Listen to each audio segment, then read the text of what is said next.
जय हिंद। आइए डिस्कस करते हैं सब्जेक्ट वर्ब एग्रीमेंट से रिलेटेड कुछ क्वेश्चंस को। जैसा कि हमने प्रॉमिस किया था कि जब भी कोई टॉपिक हमारा फिनिश होगा तो उस पे बेस्ड जितने भी क्वेश्चंस आपके बोर्ड एग्जाम में आए हुए हैं या हो सकते हैं उनको हम लोग डिस्कस करेंगे। तो हमने कुछ क्वेश्चंस लिए हैं जो कि काफी इंपॉर्टेंट हैं और देखेंगे कि कितना रेलिवेंट है जो भी हमने जो रूल्स पढ़े। हालांकि रूल्स मैंने बताया था कि वो रटना नहीं है, चीजों को समझना है, समझते हुए जो हम लोगों ने अपना कॉन्सेप्ट क्लियर किया था। आइए देखते हैं कि उस पर कितने क्वेश्चन हम अटेम्प्ट कर ले जाते हैं। ठीक है, 30 क्वेश्चन है। 30 में से अगर आप 25 क्वेश्चन कर ले जा रहे हैं तो इसका मतलब आप एक्सीलेंट हैं।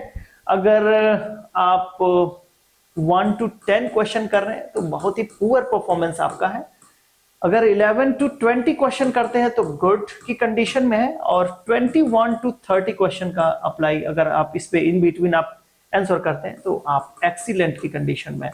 तो चेक करिए कितने सारे क्वेश्चंस आप इन 30 में से कितने क्वेश्चन आप अटेम्प्ट कर ले जाते हैं। ठीक है, अगर सारे के सारे क्वेश्चन हो जाते हैं तो इसका मतलब आउटस्टैंडिंग है, सारे रूल्स आपके क्लियर हो चुके हैं, आपकी अंडरस्टैंडिंग क्लियर हो चुकी है। क्योंकि हमने बताया था कि भाई देखो ये जितने भी रूल्स है ना, इतने सारे रूल्स है कि रट नहीं पाओगे। हमें बस समझना ये है कि सेंटेंस में मेन हम किसके बारे में बात कर रहे हैं, और जिसके बारे में हम बात कर रहे हैं क्या हम समझ पा रहे हैं कि वो सब्जेक्ट हमारा सिंगुलर है या प्लूरल, क्योंकि अकॉर्डिंगली उसी के अकॉर्डिंग हम वर्ब को यूज करेंगे। ठीक है, तो चलिए क्वेश्चन शुरू करते हैं। चलिए डिस्कस करते हैं question number 1। Neither my brother nor I dash going to school these days। Question same ऐसे दिए होंगे, ब्रैकेट में वर्ब दिया होगा और आपसे पूछा जाएगा कि इस वर्ब का सही फॉर्म यहाँ पे यूज कर दीजिए। तो बी जो होता है, बी के प्रेजेंट फॉर्म आप जानते होंगे, बी का प्रेजेंट फॉर्म जो होता है इज एम आर, और इसका पास्ट फॉर्म जो होता है वो होता है was were. Third form use होता है बीन, और इसका आईएनजी फॉर्म होता है बीइंग। ठीक है, तो इसका करेक्ट फॉर्म यूज करना है। तो मैंने आपको बताया था कि जो कोरिलेटिव कंजंक्शन होते हैं जो पेयर में आते हैं, नीदर के साथ नॉर, और उनके साथ ये जो दो इनके साथ सब्जेक्ट आते हैं दो, तो हमेशा वर्ब के नजदीक वाला जो होता है सब्जेक्ट वो मेन सब्जेक्ट होता है, और इनके अकॉर्डिंग हम वर्ब को यूज कर लेते हैं।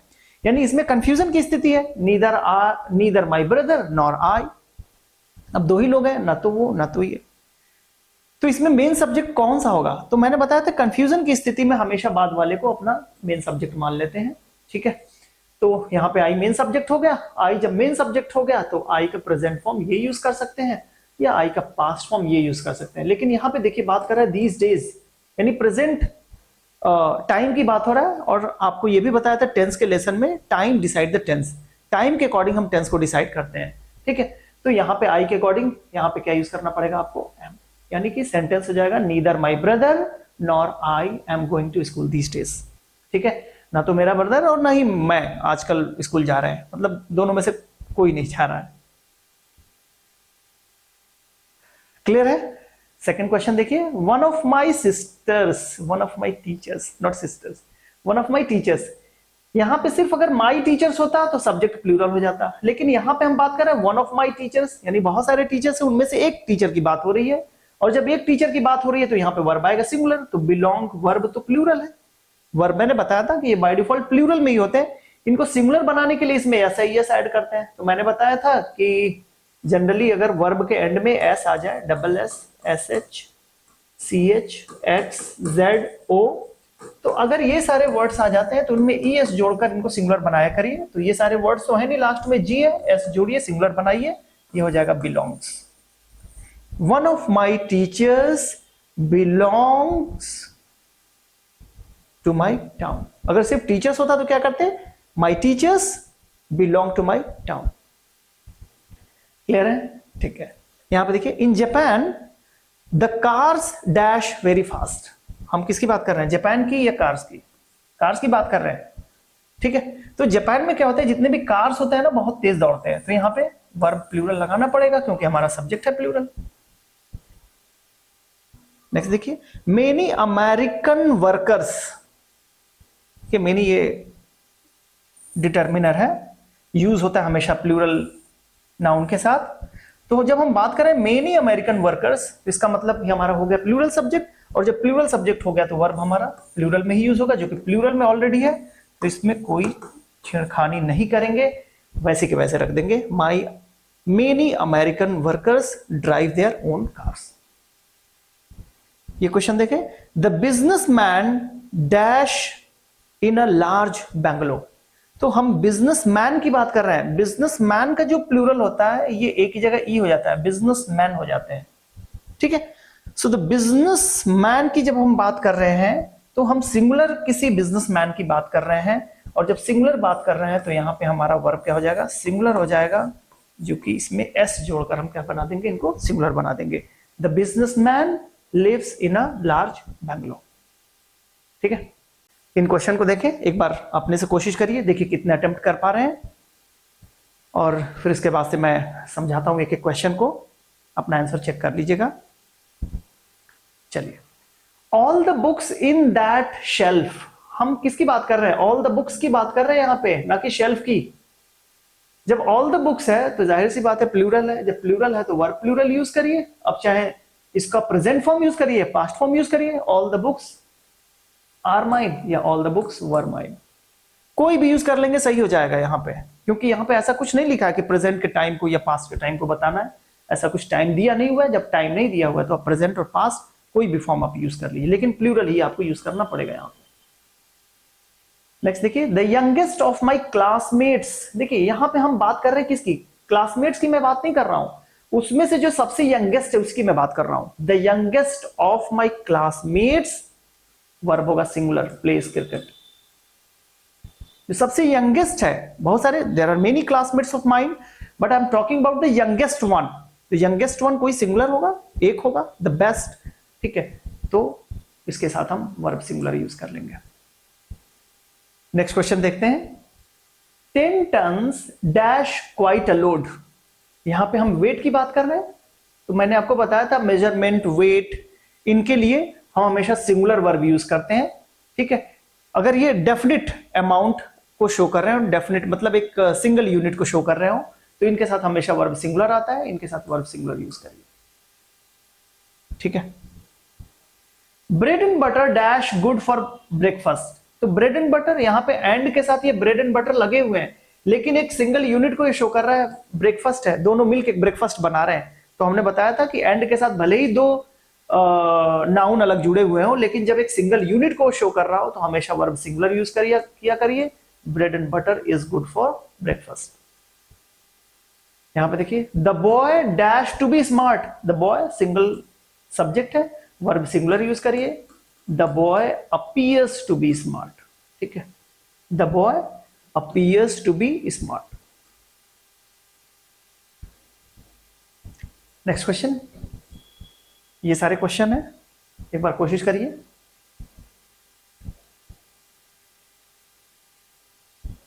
ठीक है, देखिए, there dash 11 players in the team. अब इस पे भी मैंने बताया था कि अगर जब सेंटेंस की शुरुआत होती है हियर से या देयर से, तो एग्जैक्टली ये इंट्रोडक्टरी सब्जेक्ट की तरह हम यूज करते हैं। इनके बाद से जो वर्ब आता है वो अगले आने वाले सब्जेक्ट के अकॉर्डिंग हम यूज कर देते हैं इस वर्ब को। तो यहां पे हम बात कर रहे हैं किसकी, 11 प्लेयर्स की बात कर रहे हैं, और जब 11 प्लेयर्स की बात कर रहे हैं तो इस बी का आप प्लूरल फॉर्म यूज करिए, जो कि है क्या, आर, या इसी का प्लूरल फॉर्म पास्ट में यूज कर सकते हैं, there are 11 players in the team, या there were 11 players in the team, दोनों सही होगा। इस क्वेश्चन को देखिए, देयर डैश लिटिल होप। ये देखिए अनकाउंटेबल नाउन है, अनकाउंटेबल नाउन होता है सिंगुलर, लिटिल जो हम यूज करते हैं ना वो अनकाउंटेबल नाउन के साथ ही हम यूज करते हैं, ठीक है। तो ये चीज तो क्लियर हो गई कि सिंगुलर है। जब सिंगुलर है तो यहां पे क्या यूज करिए, बी का प्रेजेंट फॉर्म यूज कर लीजिए, इज, या there is little hope of his recovery, या there was little hope of his recovery, ये दोनों सही हो जाएंगे। यहां पे देखिए, अ पेयर ऑफ शॉक्स, हम शॉक्स की बात नहीं कर रहे हैं, अगर सिर्फ शॉक्स की बात करते तो यहां पे हम प्लूरल वर्ब यूज कर लेते, लेकिन बात कर रहे हैं अ पेयर ऑफ शॉक्स की, वर्ब आएगा सिंगुलर में, यहां पे क्या लिखिए, is lying on the table, ठीक है। A large number of people dash the temple every day। हम बात किसकी कर रहे हैं, a large number of people। मैं देखिए, लार्ज नंबर का मतलब कोई नंबर में एक तो होगा नहीं, more than one in number. जब more than one in number है, यहां पे पीपल की भी बात हो रही है, तो वर्ब कैसा होगा, प्लूरल होगा। वर्ब जो कि प्लूरल में है, प्लूरल आप लगा दीजिए विजिट, लेकिन अगर आपने विजिट से यहां पे यूज किया तो गलत हो जाएगा, ठीक है, ध्यान रखिएगा। A large number of people, देखिए यहाँ पे जो नंबर हम बात कर रहे हैं, मैंने बताया था कुछ ऐसे फ्रेजेस होते हैं जिनके साथ आप काउंटेबल नाउन जब आप यूज करोगे तो प्लूरल में यूज करोगे, और अगर अनकाउंटेबल नाउन आप यूज करेंगे तो सिंगुलर में यूज करेंगे। जैसे उसमें था a large number of, a great deal of, a lot of, ठीक है। ये सारे वर्ड्स थे, फ्रेजेस थे, इनके साथ कभी भी आप जब भी काउंटेबल नाउन यूज करिए प्लूरल में यूज करिए, और अगर अनकाउंटेबल नाउन यूज करना हो तो उसको सिंगुलर में आप यूज कर सकते हैं, ठीक है। आते हैं नेक्स्ट क्वेश्चन पे, ईदर द मिनिस्टर और द ऑफिशियल। अगेन ईदर के साथ हम क्या लगाते हैं, पेयर ऑफ कंजंक्शन और लगाते हैं। इनके साथ यहां पे देखो द मिनिस्टर एक सब्जेक्ट, दूसरा यहां पे द ऑफिशियल्स, लेकिन मेन सब्जेक्ट हमारा कौन सा होगा, वर्ब के नजदीक आने वाला, ठीक है। तो ये बाद वाला हमारा मेन सब्जेक्ट हो गया ऑफिशियल्स। अब बी का हम प्लूरल वाला फॉर्म यूज कर सकते हैं, आर चीटिंग द पीपल या वर चीटिंग द पीपल, दोनों में से कोई भी यूज कर सकते हैं आप, ठीक है। नेक्स्ट यहां पे देखिए, इन सारे क्वेश्चंस को देखिए, एक बार सॉल्व करिए, फिर हम बात करते हैं इनके सॉल्यूशन पे, ठीक है। ये देखिए, Gulliver's travels dash written by Swift, क्या लग रहा है, ये कोई बुक का नाम होगा। और जब बुक का नाम है तो आपको पता है किसी भी प्लेस, पर्सन, ठीक है, कोई प्लेस का नाम हो गया, पर्सन का नाम हो गया, कोई थिंग्स का नाम हो गया, लास्ट में भले ही एस आया हो तो लास्ट में एस आने से प्लूरल नहीं हो जाता। जैसे मान लो किसी का नाम विकास है, तो विकास नाम होने से ऐसा तो नहीं ना कि उसका नाम प्लूरल हो गया। तो नाउन के एंड में अगर एस आ जाए तो इससे मत पहचानिए कि वो प्लूरल हो गया, ठीक है। किसी भी पर्सन, प्लेस या थिंग्स के नाम वो हमेशा सिंगुलर में ही होते हैं, और सिंगुलर में होते हैं तो उनके साथ वर्ब कैसा लगेगा, सिंगुलर ही होगा, प्लूरल नहीं होगा, ठीक है। चाहे वो डिजीज के नाम हो, बुक्स के नाम हो, फिल्म के नाम हो, जैसे 3 इडियट्स, तो यहां पे जब आप लिख रहे हो 3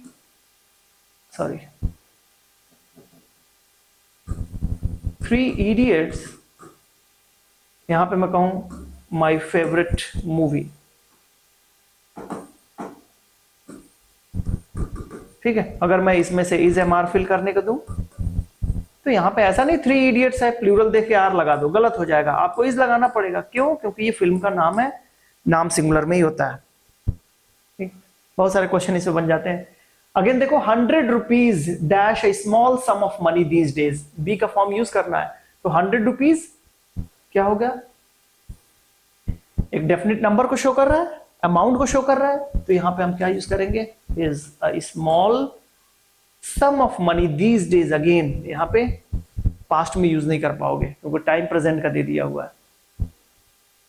अगर इसी को हम इंडेफिनिट बना दें, हंड्रेड्स ऑफ रुपीज, अगर इसी को ऐसे लिख दें हंड्रेड्स ऑफ रुपीज, अब देखो यहां पे जो अमाउंट हो गया ना वो इंडेफिनिट हो गया, और जब इंडेफिनिट हो जाएगा तो यहां पे वर्ब चेंज हो जाएगा। तो जब भी डेफिनिट अमाउंट की हम बात करेंगे, ठीक है, तो हम हमेशा वर्ब सिंगुलर रखेंगे, लेकिन जब वही अमाउंट इनडेफिनिट हो जाएगा तो हम प्लूरल वर्ब को यूज करेंगे। जैसे अगर मैं कहूं थाउजेंड्स ऑफ रुपीज और मैं कहूं 2000 रुपीज, तो जब थाउजेंड्स ऑफ रुपीज कहा तो अब यहां पे क्लियर नहीं हो रहा है कि कितने थाउजेंड की मैं बात कर रहा हूं, लेकिन जब मैं 2000 रुपीज की बात कर रहा हूं तो मैं एक डेफिनेट अमाउंट की बात कर रहा हूं। तो हमेशा जब भी डेफिनेट अमाउंट हो जिससे आपको क्लियर हो जाए कि भाई कितने रुपए की बात हो रही है, तो उसके साथ हमेशा वर्ब सिंगुलर लगाया करिए। और अगर ऐसा कोई ग्रुप ऑफ वर्ड्स है जिसे क्लियर ही नहीं हो पा रहा है कितने रुपीस की बात हो रही है, अमाउंट कितना है, तो उसके साथ हमेशा वर्ब प्लूरल यूज कर लिया करिए, ठीक है। यहां पे आइए, are only guide dash the teacher, are only guide, ठीक है। यहां पे थोड़ा सेंटेंस को पलट दिया हुआ है, अगर ऐसे लिखा होता द टीचर तब आप आराम से लगा लेते the teacher is our only guide, लेकिन ओनली गाइड बाद में कर दिया हुआ है, और बात हम सेंटेंस में किसकी कर रहे हैं, टीचर की बात कर रहे हैं, गाइड की बात नहीं कर रहे हैं, टीचर की बात कर रहे हैं, तो क्या हो जाएगा, our only guide is the teacher, ठीक है। अगर यहां पे टीचर्स होता तो हम आर कर देते, ठीक है। तो यही चीज बस आपको सीखना है कि सेंटेंस में हम बात किसकी कर रहे हैं, ठीक है। एग्जैक्टली ये चीज समझ में आ गई तो देखिए कितना आसान है। अब यहां पे देखो 2/3 of this book dash been read by me, देखिए यहां पे हम बुक की बात नहीं कर रहे हैं, उस बुक के 2/3 हिस्से की मैं बात कर रहा हूं, 2/3 ऑफ दिस बुक। किसकी बात कर रहा हूं? 2/3 of this book dash been read by me. तो किताब एक ही है और उस किताब के 2/3 हिस्से की मैं बात कर रहा हूं, 2/3 ऑफ दिस बुक। ठीक है, तो मैं यहां पे क्या यूज करूंगा? सिंगुलर वर्ब यूज करूंगा, प्लूरल यूज करूंगा? 2/3 of this book, singular verb use करिए, हैज बीन रेड बाय मी। अच्छा, इसको ऐसे समझ लीजिए, जैसे अगर मैं बात करूं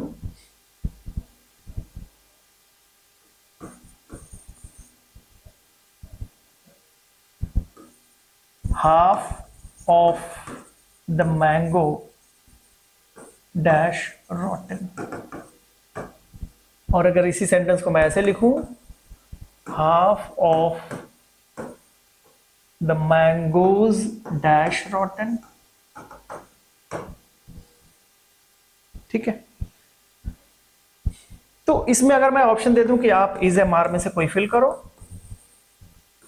अब यहां पे कंफ्यूजन बन जाएगा। कंफ्यूजन ये होगा कि यहां पे हम किसकी बात करें? हाफ ऑफ, ये कौन सा मेन सब्जेक्ट होगा? हमने बताया कि जिस सेंटेंस में जिसके बारे में हम बात कर रहे होते हैं वही हमारा मेन सब्जेक्ट होता है।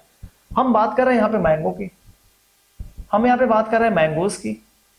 ठीक है, जैसे हाफ ऑफ द मैंगो की बात मैं कर रहा हूं तो इसका मतलब कोई एक मैंगो होगा, उसमें से हाफ क्या होगा? रॉटन होगा। लेकिन यहां पे जब हाफ ऑफ द मैंगोज की मैं बात कर रहा हूं तो इसका मतलब ये होगा कि बहुत सारे मैंगो हैं, बहुत सारे हैं मैंगोज, जैसे मान लो 4, 5, 6 हो गए। अगर मैं इसमें से हाफ की बात कर रहा हूं तो इसमें से 3 क्या है? रॉटन है पूरी तरीके से, और 3 क्या है? सही है। ठीक है, तो यहां पे हम इसके अकॉर्डिंग, यानी कि ये जस्टिफिकेशन हो सकता है यहां पे कि हाफ ऑफ द मैंगो, जब इसका मतलब हम सिंगल किसी मैंगो की बात कर रहे हैं तो यहां पे हो जाएगा इज रॉटन, और जब मैं बात कर रहा हूं हाफ ऑफ द मैंगोज तो यहां पे हम प्लूरल सब्जेक्ट की बात कर रहे हैं, यहां पे हो जाएगा आर रॉटन। ठीक है, सेम एज ये सेंटेंस था, देख सकते हैं 2/3 ऑफ दिस बुक, यानी कि हम किसी एक बुक के 2/3 हिस्से की हम बात कर रहे हैं। ठीक है, तो क्या होगा हमारा? वर्ब सिंगुलर हो जाएगा। अ बंच ऑफ कीज, यहां पे देखो सिर्फ कीज की बात होती तो यहां पे प्लूरल वर्ब आ जाता है, लेकिन हम बात कर रहे हैं अ बंच ऑफ कीज की, यानी कि एक कलेक्टिव नाउन की हम बात कर रहे हैं। कलेक्टिव नाउन हमेशा सिंगुलर होता है, तो सिंगुलर होता है तो हम क्या यूज करेंगे यहां पे? Lies on the table. अगर वहां पे होता 2 बंचेस ऑफ कीज तो अब ये प्लूरल हो जाता, प्लूरल हो जाता तो वर्ब प्लूरल में रहता। नेक्स्ट,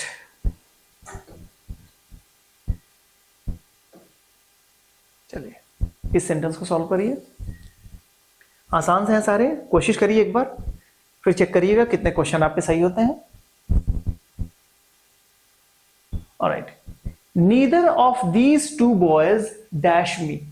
अब यहां पे मैं बात कर रहा हूं 2 बॉयज हैं और उनमें से मैं किसी को भी नहीं जानता, ना तो इसको जानता हूं ना तो इसको जानता हूं, क्योंकि मैंने बताया था नीदर, ये ईच, एवरी, इधर, नीदर, ये सारे डिस्ट्रीब्यूटिव प्रोनाउन है और ये वन एट अ टाइम, यानी एक पर्सन या एक थिंग्स की एक समय पर बात करते हैं, इसीलिए इनको हम सिंगुलर में कंसीडर करते हैं। और जब सिंगुलर होता है तो वर्ब सिंगुलर यूज करते हैं, तो यहां पे सिंगुलर वर्ब यूज करिए, नो में एस जोड़ दीजिए, knows me. Neither of these 2 boys knows मी।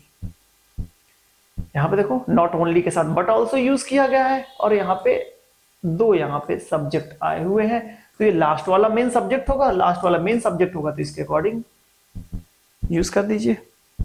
चाहे प्रेजेंट में यूज करिए चाहे पास्ट में यूज करिए, प्रेजेंट में यूज करिए तो आर, पास्ट में यूज करिए तो वर यूज करिए। फिर यहां पे देखिए अ नंबर ऑफ स्टूडेंट्स, यहां पे अ नंबर ऑफ स्टूडेंट्स, और यहां पे एक और भी हम फ्रेज यूज कर लेते हैं, the number of students, the number of students. अभी मैंने क्या बताया? अगर हम किसी ऐसे नंबर की बात कर रहे हैं या हम क्वांटिटी की बात कर रहे हैं जो डेफिनिट हो, जब डेफिनिट हो तो हम वर्ब सिंगुलर यूज कर लेते हैं, और अगर नंबर या क्वांटिटी हम बता रहे हैं, ठीक है, इनडेफिनिट, तो वो प्लूरल में यूज कर लिया जाता है। तो अ नंबर ऑफ की जब हम बात करेंगे स्टूडेंट्स की, ये इनडेफिनिट नंबर की बात होगी, और जब इनडेफिनिट नंबर की बात होगी तो वर्ब हमेशा प्लूरल में रहेगा, यानी कि यहाँ पे आर एब्सेंट टुडे। लेकिन अगर यही सेंटेंस होता द नंबर ऑफ स्टूडेंट्स, यहाँ पे एक ही जगह पे हम द यूज कर देते, the number of students dash absent today, तो अब ही हम बी का हम सिंगुलर फॉर्म यूज करते इज, क्योंकि there are many students in my class and the number of students that I know, means उन सारे बच्चों की बात हो रही जिनको मैं जानता हूं, यानी वो स्पेसिफिक हो गया। नंबर क्या हो गया, डेफिनेट हो गया, और जब डेफिनेट हो गया तो वर्ब हमेशा सिंगुलर यूज किया करिए। यहाँ पे बड़ा कंफ्यूजन होता है, तो इन चीजों को ध्यान रखिएगा, ऐसे क्वेश्चंस की ज्यादा प्रैक्टिस करें आप। अब यहाँ पे बात करें हिज मीन्स, तो मैंने बताया था कुछ नाउन ऐसे होते हैं जो हमेशा प्लूरल में यूज होते हैं, जब प्लूरल में यूज होते हैं तो आप प्लूरल वर्ब यूज किया करिए। His means are limited.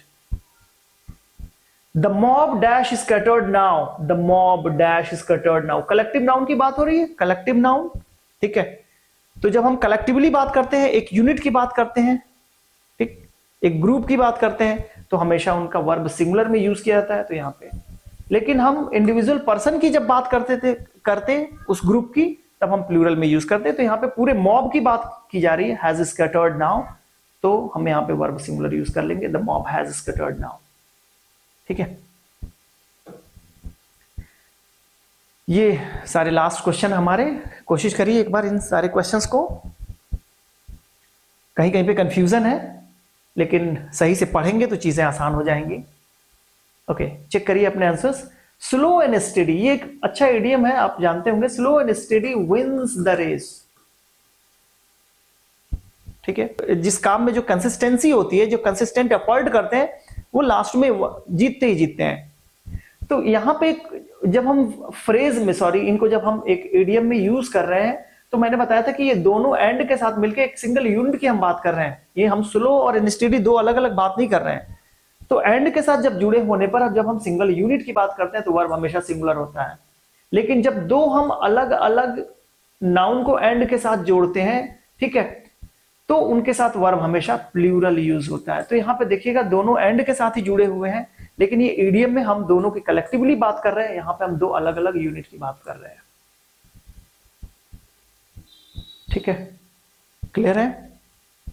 जैसे हमने इसके पहले एग्जांपल में देखा था horse and carriage, rajma and चावल, एक ब्रेड एंड बटर, सेम ऐसे ये क्वेश्चन है यहाँ पे। यहाँ पे देखिए ईच ऑफ द स्टूडेंट्स, हम बात कर रहे हैं स्टूडेंट्स की बात नहीं कर रहे हैं, उनमें से ईच की बात कर रहे हैं। जब ईच की बात कर रहे हैं तो वर्ब होगा singular, is given 2 books. Are use करोगे गलत होगा, यानी कभी भी वर्ब इनके साथ प्लूरल यूज करेंगे गलत हो जाएगा।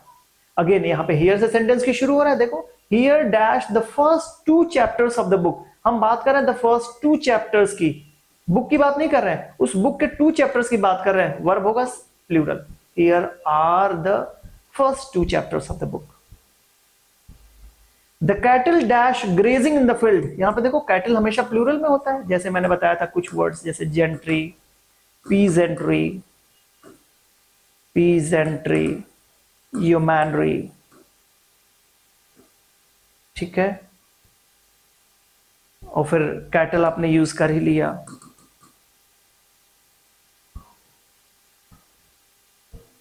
ये सारे वर्ड्स ऐसे हैं जो हमेशा प्लूरल में ही यूज होते हैं, और जब प्लूरल में यूज होंगे तो वर्ब प्लूरल में यूज होगा। तो यहां पे क्या यूज करो, the cattle are grazing in the field, ठीक है।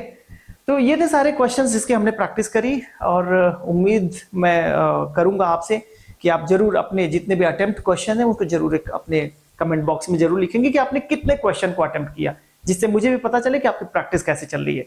एक क्वेश्चन छोड़े जा रहा हूं आपके लिए, आप ये बताइएगा, क्या मैं इस कैटल के साथ 1 लिख सकता हूं, 1 कैटल, या अगर मैं इसको लिखूं तो 2 कैटल्स लिख सकता हूं, या 2 कैटल मैं लिखूंगा तो सही होगा, 3 कैटल्स लिखूं तो सही होगा, या 3 कैटल लिख दूं तो सही होगा, विच वन इज करेक्ट? थोड़ा सा दिमाग पे जोर डालिएगा, और ऐसे ही आप प्रैक्टिस करते रहें, और हम भी जितने भी टॉपिक खत्म होंगे उनके एंड में हम लोग ऐसे ही प्रैक्टिस, कुछ प्रीवियस क्वेश्चंस और जो भी आने वाले हो सकते हैं कि आपके एग्जाम में ऐसे क्वेश्चन पूछ लिए जाए, जिसकी उम्मीद लगती है मुझे, मैं उन सारे क्वेश्चंस को यहाँ पे रखूंगा। आप भी अपने क्वेश्चंस जो भी हैं उनको कमेंट बॉक्स में लिखिए, जिनको मैं अगले वीडियो में जरूर डिस्कस करूंगा। इसके बाद से नेक्स्ट चैप्टर कौन सा होना चाहिए आप डिसाइड करिए। मिलते हैं नेक्स्ट वीडियो में। Thank you.